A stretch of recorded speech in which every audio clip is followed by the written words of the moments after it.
Hello, my name's Kyle Kavarna. I used to be pretty big into YouTube and kind of fell off the wagon here for, since 2016, but I'm gonna start doing some more videos and wanted to see if you guys wanted to follow along and just kind of see what I'm up to. This is the second year in a row that I'm starting all my own plants from seeds, and it went really well last year and the plants are really strong, much stronger than if you just buy a plant in the store and then plant it. It might have been on the shelf for too long. You don't really know the history on it. So I'm gonna continue doing this. It was kind of fun also. It was kind of a learning curve, and I'm still learning every day, but just trying to get better. And it's not so much for saving money or eating better. I mean, all those things are included, but for me, it's more experimenting to learn different projects and just kind of playing around with it. It's fun.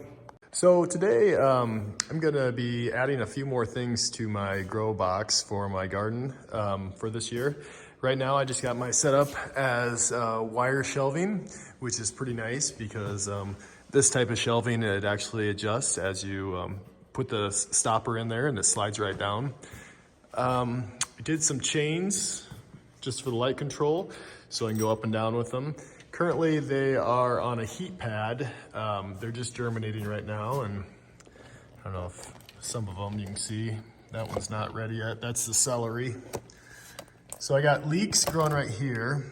They're kind of coming in real strong. I'm gonna have to thin them out here in a little bit, but those are all leeks.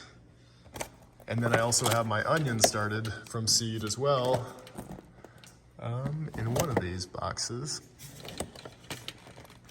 Those would be the onions right there. So I got to thin them out a little bit, and I got to plant some pepper plants and whatnot.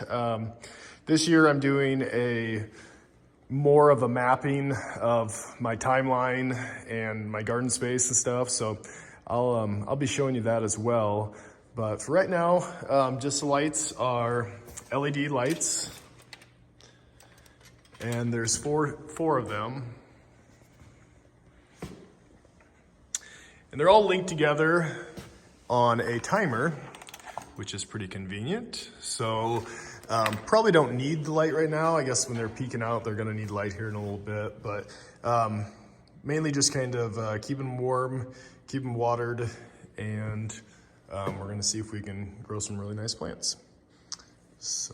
So I removed my leek box from the grow lamps that are over there just to get a better idea on the table. And what I'm gonna do is start trimming these, just leaving the strongest plant that's gonna be the one that doesn't get clipped, which I always have a hard time with this because anything that grows I wanna keep. And so just trying to pick out the one that survives is it's kind of tricky sometimes, but I'll get them all trimmed up and then I'll show you the rest.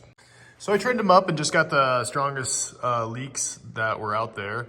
And you can kind of see that one's just trimmed off real short. Instead of pulling them out, sometimes if you pull them out, you can destroy the other plant or hurt the other root system. So just I like to snip them off. There is one box that right there that didn't germinate, which I'm just gonna throw another seed in there and let it grow and see if we can get one to grow on that one too. This other side is celery, so those ones have not come up yet. They should be coming here. About a week or so, they'll be peeking out. So just make sure that you keep some extra seeds when you go to plant, because you never know if you need to replant. This is just American flag leeks, non-GMO heirloom seeds, and leek seeds, kind of blurry right there. They just kind of look like little pieces of, kind of like almost dirt. And when you're ready, if you don't lose them, you can just put a few of them in the hole that I made, about 1/4 inch down. And then if you just cover them just a little lightly with some soil, it'll create a little pocket in there, and hopefully we get something growing. Here's my starters for my onions. I'm gonna do the exact same thing with them, just trim them down and see which one's the strongest and leave that one. So I'm gonna start a new batch of pepper plants, and I gotta check what else I need to plant today, but pepper plants for sure. So these little containers, just where the water tray goes, and then the individual plant trays with the holes in them to kind of let the water soak up from the bottom down. It's just a better way to water them instead of, you know, dumping water in and kind of disturbing the soil. Just raising these out and putting some more water in them. It really does a good job. This is just a bucket of pre-mixed kind of some different soils, and it did kind of clump up on me a little bit, but what I usually do is just kind of scrape out the clumps and try to keep all the fine stuff in there. So after you fill that up, then you're ready to start putting some seed, and I'll show you that in 1 second. I had to go back and check to see what else I needed to plant today by my planting schedule, and I'll share that with you guys. Sweet potatoes, they need to be started early, and I'm gonna try to grow them from seed and get the plant going and then plant them later on. And all my peppers, which I love heat, and there's gonna be some hot ones on the menu for this year. So I'm gonna use some of the ghost peppers and habaneros, mainly for dehydrating and using them for seasonings in some different meats and recipes and stuff like that, along with making some really nice heat with the salsa as well. So I got my plants ready. My plan calls for 2 of each pepper plant. So I'm gonna put 3, and it should work out pretty good for a cell. 3, 3, 3, 3, and that should cover all my pepper plants for the year. Just in case one doesn't grow or isn't as nice as the other ones, I have a couple different options. So always plant a little bit more than what you're actually gonna put in the ground. The seeds also came with this little handy dandy, I'm not quite sure what the name of it is, but it just kind of makes a little indent. I know it's really kind of a goofy tool. You can use a pencil, you can use pretty much whatever you want, but it just kind of gets the seed bed started, and then once you get all your holes in, you can start putting your seeds in there. Labeling is super important when it comes to gardening. The very first year I did it, I did not have very good labels, and I thought, oh, why would I forget, you know? And of course I forgot immediately. So making markers that are waterproof and won't decay and labeling all your seeds is very important. Another thing to note, I just put the habanero ones in there. There wasn't a ton of seeds in the bag, and so per seed, they are quite expensive when you think about them. So make sure that you are saving your seeds for next year.